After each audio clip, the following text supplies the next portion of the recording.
आ चुका हूँ नई वीडियो में। तो आज हम बात करने वाले हैं ऐसे एक मल्टीपल स्टॉक के बारे में जो जीरो पे है बट लॉन्ग टर्म में आपको हीरो भी बना सकता है। तो देखेंगे उस स्टॉक का नाम क्या है, स्टॉक कौन सी रुपए में ट्रेड कर रहा है और कितने दूर तक आपको पहुँचा सकता है। तो उसका फंडामेंटल और टेक्निकली एनालाइज करेंगे और देखेंगे स्टॉक के बारे में। तो चलिए देख लेते हैं स्टॉक कौन सा है। तो स्टॉक का नाम है ICICI बैंक। तो देख सकते हो ICICI बैंक जो एक बैंकिंग सेक्टर में एक बड़ा स्टेक बना चुका है। और ये स्टॉक के बारे में अगर देखा जाए तो ये स्टॉक 1010.85 रुपीज़ में ट्रेड कर रहा है और इसका एक दिन का रिटर्न बहुत ज़्यादा है, 11.85 रुपीज़ का एक दिन का रिटर्न दे चुका है। अगर एक वीक की बात किया जाए तो एक वीक में 4.96% का रिटर्न दे चुका है। एक महीने की बात किया जाए तो एक महीने में 8.19% का रिटर्न ये दे चुका है। एक साल की बात किया जाए तो एक साल में 9.278% का रिटर्न ये दे चुका है। 5 ईयर्स में देखा जाए तो 5 ईयर्स में 191.73% का एक बड़ी तेज़ी देखने को मिल रही है। अगर इसकी परफॉर्मेंस के बारे में अगर देखा जाए तो टू डेज़ का हाई बनाए 1012.85 रुपीज़ में, टू डेज़ का हाई बनाया, टू डेज़ का लो बनाया 993.25 रुपीज़ में, इस 2 डेज़ का लो बनाया। और 52 वीक्स का अगर हाई देखा जाए तो 52 वीक्स का हाई बनाया 1016.25 रुपीज़ में, इसका 52 वीक्स का हाई बनाया। 52 वीक्स का अगर लो के बारे में देखा जाए तो 52 वीक्स का लो बनाया 796 रुपीज़ में। अगर इसका वॉल्यूम देखा जाए तो वॉल्यूम बहुत ज़्यादा है, 1 करोड़ 61 लाख से 16,363। अगर ये स्टॉक 1098.90 रुपीज़ में जाता है तो एक बड़ी अपर सर्किट की मूव देखने को मिल सकती है। अगर ये स्टॉक 899.10 पे जाता है तो एक डाउन साइड की बड़ी मूव देखने को मिल सकती है। अगर एक्सपर्ट्स का कहना माना जाए तो एक्सपर्ट्स का कहना है ये स्टॉक 90% का लगभग ये अभी बाइंग अपॉर्चुनिटी है, होल्ड करने का 7% है, अगर सेल 7% का ये एक्सपर्ट्स का कहना है। कि अगर फंडामेंटल के बारे में अगर देखा जाए तो फंडामेंटल में इसका मार्केट कैपिटल बहुत ज़्यादा है, 7,08,958 CR। सो अगर PE रेशियो की बारे में अगर बात किया जाए तो PE रेशियो 17.65 है। PB रेशियो की बात किया जाए तो PB रेशियो 3.11 है। अगर इंडस्ट्री P की अगर बात किया जाए तो इंडस्ट्री P 14.23 है। जो इंडस्ट्री PE रेशियो थोड़ा सा ज़्यादा है, इंडस्ट्री P से भी थोड़ा ज़्यादा है। अगर डेटा इक्विटी की बात किया जाए तो डेटा इक्विटी इसमें शो नहीं किया है। ROE की बात की, रिटर्न ऑफ इक्विटी की बात किया जाए तो रिटर्न ऑफ इक्विटी 70.64% है। अर्निंग पर शेयर की अगर बात किया जाए तो अर्निंग पर शेयर 57.29 है। डिविडेंड भी ये कंपनी पे करता है जो एक पॉजिटिव साइन हो सकता है। अगर बुक वैल्यू की बात की जाए तो बुक वैल्यू 324.72 है। फेस वैल्यू की बात की जाए तो फेस वैल्यू 2 है। तो अगर फंडामेंटल के बारे में अगर बात किया जाए तो ओवरऑल तो PE रेशियो थोड़ा सा ज़्यादा है, इंडस्ट्री P से भी थोड़ा ज़्यादा है।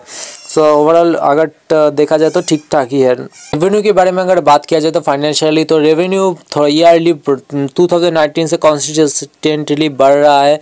2019 में इसका रेवेन्यू जनरेट हो रहा था 1,31,306 CR, जो 2020 में इसका हो गया 1,86,179 CR। जो कॉन्सिस्टेंटली 2019 से रेवेन्यू भी बढ़ रहा है, मतलब इसका कंपनी अभी प्रॉफिट भी बढ़ रहा है। प्रॉफिट के बारे में अगर बात किया जाए तो प्रॉफिट भी ईयरली देखो कंसिस्टेंसी बढ़ रहा है 2019 से। सो मैं उसका पूरा चार्ट पैटर्न दिखा रहा हूँ आपको। 2019 में इसका प्रॉफिट था 5,689 CR, जो 2023 में इसका प्रॉफिट बना है 34,463 CR। जो नेटवर्थ की बात किया जाए तो नेटवर्थ भी ईयरली कंसिस्टेंटली इसका बढ़ रहा है।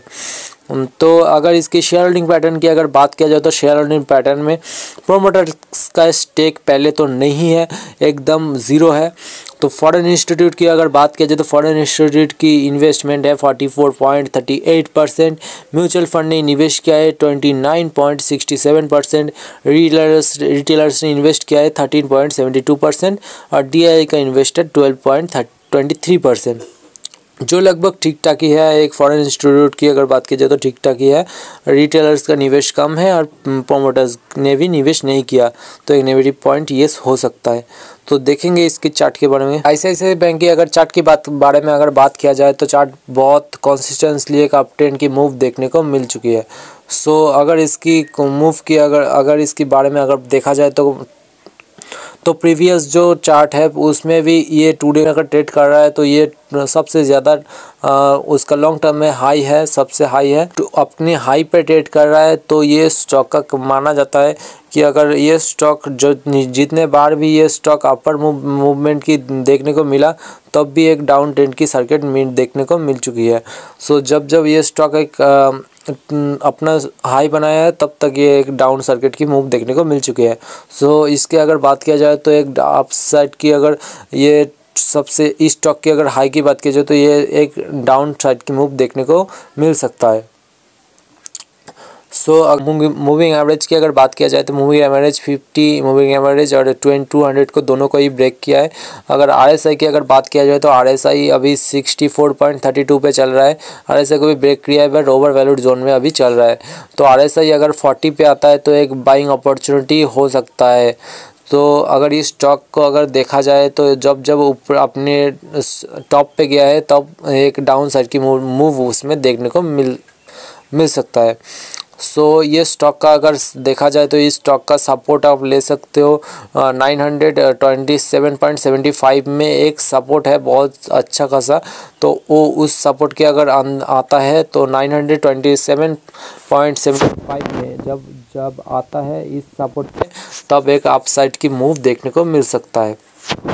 तब आप उसके रेजिस्टेंस रख सकते हो 997.20। सो ये स्टॉक अभी जाएगा तो कुछ देर ऊपर जाएगा बट एक डाउन की मूव देखने को बहुत जल्दी मिल सकता है। सो इस स्टॉक को अभी अब हम बोलेंगे इस स्टॉक को जिसने भी नहीं खरीदा वो होल्ड करे। कुछ दिनों के बाद ये स्टॉक एक डाउन साइड की मूव देखने को मिलेगा तब इसको buying opportunity best buying opportunity हो सकता है। सो अब आज के लिए ये स्टॉक अभी भी एक ओवर वैल्यूड जोन में है बट ये स्टॉक अभी भी बाइंग अपॉर्चुनिटी नहीं है।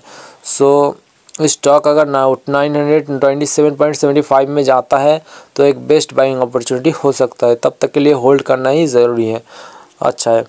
सो आज के लिए वही तक। जय हिंद, जय भारत।